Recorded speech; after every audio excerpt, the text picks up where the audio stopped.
प्रसूति तंत्र paper first में पार्ट बी में एक चैप्टर है प्रसव व्यापत। उसमें बहुत ही इंपॉर्टेंट टॉपिक आता है कि मूड गर्भ, जो लॉन्ग क्वेश्चन में आया हुआ है प्रीवियस ईयर में। तो इसके जो भी और इम्पोर्टेंट टॉपिक थे इस चैप्टर के, उस कंप्लीट कर दिए गए हैं। ये पेंडिंग था। तो मूड गर्भ को क्या बोलते हैं? ऑब्स्ट्रक्टेड लेबर, इसका मॉडर्न कोरिलेशन है। तो इस चैप्टर में मूड गर्भ में हम लोग क्या पढ़ेंगे? परिभाषा देखेंगे, इसका निदान देखेंगे, लक्षण देखेंगे, भेद देखेंगे, गतियाँ देखेंगे और संप्राप्ति और चिकित्सा, इन सारी पॉइंट्स पे हम बात करेंगे। तो सबसे पहले हम ये जानते हैं कि मूढ़, तो मूढ़ मूढ़ धातु से बना है। इसका अर्थ होता है संज्ञा विहीन या मूर्छित या विपत्तिगामी या दिशा विहीन। मूढ़ का शाब्दिक अर्थ होता है आलसी। तो परिभाषा देखेंगे। तो परिभाषा 4 पॉइंट्स में है। श्लोक फॉर्म में अगर याद करेंगे जो 4 पॉइंट्स में है, और हिंदी याद करेंगे तो भी 4 पॉइंट में है। सर्व अवयव संपूर्णो मनोबुद्धि यात संयुक्ता विगुण अपान सम्मूढ़ो मूढ़ गर्भ इति विधीयते। मतलब सर्व अवयव संपूर्ण, मतलब जितने भी अवयव होते हैं सभी पूर्ण होते हैं। संपूर्ण मतलब विकसित होते हैं, मतलब अंग प्रत्यंग क्या होता है? पूर्ण रूप से विकसित होता है। मनोबुद्धि या आदि संयुक्ता, मतलब मन बुद्धि आदि से क्या होता है? संयुक्त होता है, मतलब युक्त होता है। विगुण अपान सम्मूढ़ो, मतलब गर्भ यदि विगुण अपान वायु के कारण मूढ़ हो जाता है। मूढ़ मतलब मार्ग में अवरोध हो जाता है, तो मूढ़ इति भी दियते, तो उसे मूढ़ गर्भ कहते हैं।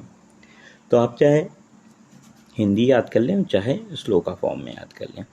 निदान की बात करें तो एक इसके विशिष्ट निदान होते हैं और इसके एक सामान्य निदान होते हैं। तो आपको सामान्य निदान पता है, आपको आहारज, विहारज, मानसिक, वो सारी चीज़ें होती हैं। तो देखिए सबसे पहले देखते हैं आहारज निदान इसके। तो आहारज निदान होते हैं अति रूक्ष, कटु एवं तिक्त भोजन, मतलब वात प्रकोपक आहार। विहार में भी ग्राम्य धर्म मतलब मैथुन, वाहन मतलब सवारी करना, प्रस्खलन मतलब कूदना दौड़ना, अधोगमन मतलब पैदल चलना, प्रपतन मतलब गिर जाना, विषम शयन मतलब विषम स्थान में सोना या विषम रूप से सोना। ये विहार निदान थे।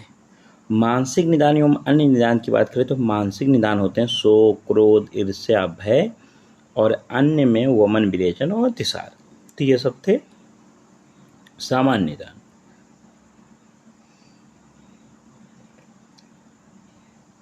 बात करते हैं विशिष्ट निदान की। तो विशिष्ट निदान को आप 3 पॉइंट्स में याद करेंगे। गर्भ विकृति, मतलब गर्भ में विकृति, मतलब एबनॉर्मलिटीज ऑफ पैसेंजर। पैसेंजर कौन होता है? गर्भ होता है, फीटस। गर्भाशय पेशी के कार्य में विकृति, मतलब abnormalities in the function of uterine muscles. और अपत्य पथ्य, मतलब अपत्य मतलब होता है रास्ता, तो अपत्य मतलब जो उसके लिए रास्ता होता है उसमें एबनॉर्मलिटीज होना, एबनॉर्मलिटीज इन पैसेज। तो ये 3 पॉइंट्स में आप याद करेंगे। ये 3 हेडिंग्स हैं और इनको हम आगे एक्सप्लेन करते हैं। तो देखिए गर्भ विकृति, तो गर्भ विकृति में आकृति की विकृति हो सकती है, abnormalities of an shape and size of an foetus, ठीक है। या फिर उदय एवं आसन की विकृति, ठीक है, उसमें पोजीशन और प्रेजेंटेशन गर्भ की, abnormalities in position and presentation of an गर्भ। दूसरे पॉइंट की बात करें तो गर्भाशय पेशी के कार्य में विकृति, ठीक है। तो देखिए शारीरिक व्याधियां, जैसे कि एग्जाम्पल आप समझ सकते हैं न्यूट्रिशन की वजह से हो जाता है। यह मानसिक स्थिति का प्रभाव, मतलब इफेक्ट ऑफ साइकोलॉजी। नाड़ी कार्य में विकार, मतलब abnormalities in function of nervous system. देव योग्य, मतलब कोई अननोन फैक्टर्स हो सकते हैं। तीसरा आपको पॉइंट था जो वो अपत्य पत्य क्या वैगुण, मतलब जो रास्ता होता है उसमें विकृतता आनी, गर्भाशय विकार हो जाए, ठीक है, गर्भाशय में मतलब एबनॉर्मलिटीज इन न्यूट्रस। सोड़ी गुहा में विकार हो जाए, पेल्विक एबनॉर्मलिटीज। गर्भाशय ग्रीवा में विकार हो जाए, सर्विक्स एबनॉर्मलिटीज। या मूलाधार पीठ कनिष्ठ, मतलब पेरिटोनियम। हार इतने माना है। तो आपको विशेष निदान और सामान्य निदान मैंने आपको बता दिया। अब बात करते हैं इसके लक्षण की। तो सामान्य लक्षण यहाँ देख लेते हैं और भेदानुसार विशिष्ट लक्षण सब देख लेंगे, अलग अलग जो भेद की बात करेंगे। तो जो सामान्य लक्षण होते हैं, तो श्लोक इसका याद करने का कोई मतलब नहीं है, क्योंकि इसकी हिंदी बहुत छोटी सी है। SAM याद हो जाता है आपको, तो याद हो जाएगा। S से सूल, तो कहाँ सूल होता है? तो पार्श्व में, बस्ती शीर्ष पे, उदर में और योनि में सूल होता है। अनाव होता है A से, और M से मूत्र संघ। ये 3 पॉइंट सैम याद रखेंगे तो आपको याद रहेगा, ठीक है। सैम या शाम बोले तो श्लोक कोई मतलब नहीं है इसका याद करने का। अब बात करते हैं इसके भेद की। तो इसका भेद जो होता है वो 4 भेद होते हैं। देखिए KP-BP आप याद कर लें, कील, प्रतिखुर, बीजक और परिध। तो श्लोक फॉर्म में ऐसे ही सेम लाइन है, तत् कीलम प्रतिखुरो बीजका प्रति इति। तो ऐसे आप ध्यान रखेंगे। तो देखिए कील या सकीलक क्या बोलते हैं, इसमें जो होता है बाहु से, सिर से एवं पैर से ऊपर की ओर करके, देखिए उसके हाथ पैर, ठीक है, सिर सब कुछ ऊपर की ओर कर लेता है और योनि के मुख को कील की भांति अवरुद्ध कर लेता है। जैसे कील होता है इस प्रकार से सब ऊपर कर लिया और कील के भांति योनि है मान लो ये, तो इसके ये योनि है तो इसके मुख को अवरुद्ध कर लेता है। तो यह कील मूढ़ गर्भ कहलाता है। इसके जस्ट अपोजिट होता है प्रतिखुर। प्रतिखुर देखो जानवर, खुर जानवर होते हैं ना, खुर उनमें होता है जानवरों में। तो देखो 2 हाथ उसके, तो 2 आगे पैर 2 पीछे पैर, तो 4 होगा ना। तो ये देखो 2 हाथ और पैर उसके नीचे, साथ में उसका सिर निकला हुआ होता है, परंतु शरीर क्या होता है, रुक जाता है। तो यह गर्भ प्रतिखुर मूढ़ गर्भ कहलाता है। माधव निदान ने क्या बोला, हाथ और पैर, सिर नहीं माना है, ठीक है। तो यह प्रतिखुर हो गया। बीजक देखो, तो बीजक जो होता है जो एक भुजा एवं सिर से निकलता है, मतलब एक हाथ से और सिर से निकलता है, उसे बीजक कहते हैं। माधव निदान ने यहाँ दोनों भुजाओं एवं सिर को निकलना ही बीजक माना है, ठीक है। परिध, तो परिध में जो गर्भ योनि के मुख को परिध की भांति आवृत करता है उसे परिध मूढ़ गर्भ कहा जाता है। दोषा अनुसार अगर बात की जाए तो इसके 7 प्रकार होते हैं। तो दोषज मूढ़ गर्भ के लक्षण, तो साथ साथ हम उनके देखते जाएंगे और लक्षण भी देखते जाएंगे। तो देखो वातज जो होता है, तो वातज में बस्ती में सूल होगा, दिमान होगा, तोद होगा, अंग भंग होगा और निद्रानाश होगा। पित्तज मूढ़ गर्भ में सूल, त्रिदोषज, ज्वर, तृष्णा, भ्रम, मूत्र, कृच। कफज मूढ़ गर्भ में आलस, तंद्रा, निंद्रा, जड़ता, कास, कंप और मुख वैरस्य।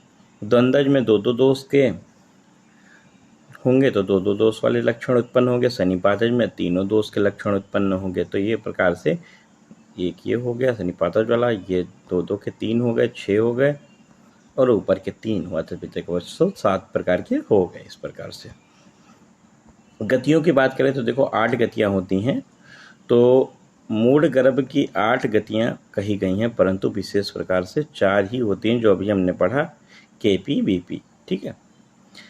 तो देखिए 8 गतियों की बात करते हैं। तो देखिए पहले अगर दोनों शक्तियों पैरों से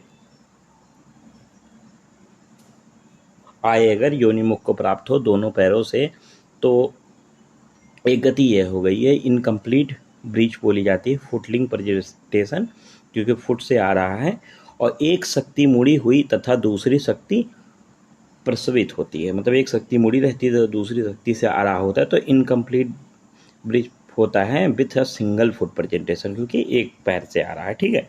शक्तियों को शरीर के ऊपर आभुग्न करके, मतलब अपने पैरों को, अपने शक्तियों को ऊपर आभुग्न मोड़ लेता है, उठा लेता है और स्फिक प्रदेश मतलब बटक रीजन से आता है, जैसे कंप्लीट ब्रिज पोजीशन बोलते हैं, प्रेजेंटेशन बोलते हैं। और एक होता है उरा पार्श्व एवं पृष्ठ आदि अन्य अंगों से आए तो ट्रांसवर्स लाई होता है। और सिर को पास में करके, अगर सिर को पास में कर लेता है, एक बाहु से आता है तो transverse lie with a hand prolapse. अगर सिर को पास में करके दोनों बाहु से आता है तो flex head with a both hand. और मध्य से आभुग्न होके हाथ से, पैर से और सिर से आता है तो कंपाउंड प्रेजेंटेशन बोलते हैं with head, foot and shoulder से आता है, और एक शक्ति से योनिमुख से और एक शक्ति गुदा द्वार से आता है, तो इसे कॉम्प्लिकेटेड बोलते हैं, complicated rupture of lower segment of uterus with rectal perforation. तो इस प्रकार से जो 7 और 8 होता है इसे विस्कम्भ भी बोलते हैं, अष्टांग हृदय ने बताया है। जो 7 और 8 नंबर की गति होती है, तो आप ऐसे याद रखें, दोनों शक्तियों से एक बार आए, एक बार एक शक्ति और एक शक्ति मुड़ी हुई, फिर दोनों शक्तियों को ऊपर उठाकर और स्पिक बटक रीजन से आए, फिर ऊर्ध उराह पार्श्व और पृष्ठ आदि से आए, और एक फिर सिर को पास में करके एक बाहु से या दोनों बाहु से, फिर हाथ पैर और सिर से, ऐसे याद रखिए। और फिर एक कैसा होता है, एक मार्ग योनि तरफ और एक मतलब गुदा तरफ से आए, तो ये कॉम्प्लिकेटेड कंडीशन है। तो इस प्रकार से आपको 8 गतियाँ ध्यान रहेंगे। अब संप्राप्ति की बात करते हैं, तो आपको पता है संप्राप्ति कैसे बनता है, तो उपरोक्त निदानों कारणों का सेवन से, तो बंधनों से क्या होता है, गर्भ मुक्त हो जाता है। जब निदानों का सेवन हो तो गर्भ बंधनों से मुक्त हो जाता है, तो वो गर्भाशय का अतिक्रमण करके वो एकृत हुआ, प्लीहा हुआ, आंत्र के अंतरालों से नीचे की ओर जाता हुआ कोष्ठ को संक्षोभ उत्पन्न करता है, कोष्ठ में संक्षोभ उत्पन्न करता है। वो संक्षोभ के कारण मूल भ्रूहि अपान वायु क्या करती है, पार्श्व में, बस्तिष्क में, उदर में तथा योनि में शूल, अनाह और मूत्र संग, मतलब ऐसे एम याद रखिए। आपको पता है एस से शूल, ए से अनाह, एम से मूत्र संग अनेक प्रकार की व्याधियां कष्ट उत्पन्न करते हैं, और इससे क्या होता है, शोणित का स्राव होता है, शोणित के स्राव के द्वारा तरुण गर्भ गिर जाता है या फिर तरुण गर्भ को मार देती है। चिकित्सा की बात करें तो देखिए चिकित्सा सिद्धांत आप बात करेंगे तो चिकित्सा सिद्धांत देखिए, इसमें देखेंगे जो हम लोग इतने पॉइंट्स में देखेंगे, पहले आपको पॉइंट्स बता देते हैं। देखिए समरी आप चिकित्सा, तो सामान्य चिकित्सा सिद्धांत देखेंगे, फिर जीवित मूढ़ गर्भ के प्रसव की विधि देखेंगे, फिर अगर गर्भ मृत हो गया है तो मृत मूढ़ गर्भ की चिकित्सा देखेंगे, और फिर दोषज मूढ़ गर्भ की चिकित्सा देखेंगे, फिर मूढ़ गर्भ में शस्त्रक्रम की आवश्यकता पड़ती है तो वो वाली चिकित्सा देखेंगे। ठीक है, तो बात करते हैं एक एक की। तो देखिए सबसे पहले चिकित्सा सिद्धांत की बात करते हैं, तो देखिए चिकित्सा सिद्धांत में मूढ़ गर्भ में जरायुपातन, ठीक है, जरायुपातन मतलब अपरापतन के लिए जो वर्णित क्रम है वही करना चाहिए, पहले एक, ठीक है, अपरापतन या जरायुपातन के लिए जो कर्म है। दूसरा अथर्व में वर्णित जो मंत्र है वो करना चाहिए, मंत्र कर्म। तीसरा प्रत्यक्ष कर्म देखे हुए शैल विशेषज्ञों द्वारा शैल कर्म सर्जरी करवाना चाहिए, ठीक है, जो प्रत्यक्ष रूप से देखे सीखे हो उनके द्वारा। अब जीवित मूढ़ गर्भ है तो उसकी प्रसव विधि क्या होती है, तो जीवित मूढ़ गर्भ में उस सूतिका को गर्भ के निकालने के लिए उसे औषधि का प्रयोग कराया जाएगा या प्रयत्न कराया जाएगा औषधि के द्वारा। दूसरा गर्भ निर्वहन करने के लिए असमर्थ होने पर उसे मंत्र सुनाना चाहिए, मंत्र सुनाया जाए। तीसरे नंबर पे अतिरिक्त अपरापतन के लिए जो वर्णित औषधियाँ होती हैं उनका प्रयोग किया जाएगा। अगर वही गर्भ मृत है तो मृत मूढ़ गर्भ में तो विद्वान वैद्य को मृत गर्भ के क्षण भर भी उसको उपेक्षा नहीं करनी चाहिए, ठीक है, अर्थात तत्काल ही उसे चिकित्सा प्रारंभ कर देनी चाहिए, क्योंकि वह मृत गर्भ अगर शीघ्र ही माता को श्वासा अवरोध करके मार देता है, ठीक है, तो इसलिए प्रतीक्षा नहीं करनी चाहिए। दोषज बात करें तो देखो दोषज मूढ़ गर्भ की चिकित्सा क्या होती है, वातक मूढ़ गर्भ है तो उसमें मर्दन, अभ्यंग, स्वेदन और पंचकोल की ये वागु का पान करवाना होता है। अगर पैतृक मूढ़ गर्भ की चिकित्सा में क्या होगा, तो शीत अन्न के साथ शीतल जल का पान करवाना होता है। कफज अगर मूढ़ गर्भ है तो उसमें त्रिकटु, त्रिफला, कुष्ठ, वत्सक एवं धातकी को गुड़ के साथ क्वाथ बनाकर पान कराना होता है। मूढ़ गर्भ में शस्त्रक्रम कैसे किया जाएगा, तो देखिए शस्त्रक्रम ये ध्यान रखें आप, शस्त्र कौन सा होता है, मंडला आग्रह शस्त्र का प्रयोग किया जाता है। तो वैद्य को स्त्री को यत्न पूर्वक रक्षा करते हुए गर्भ को जो अंग उसके सशक्त हो रहा हो, उस अंग मार्ग में वो अवरुद्ध उत्पन्न कर रहे हो तो उन अंगों को छेदन करके भली भांति उनका निकाल देना चाहिए, उनका छेदन भली भांति करना चाहिए।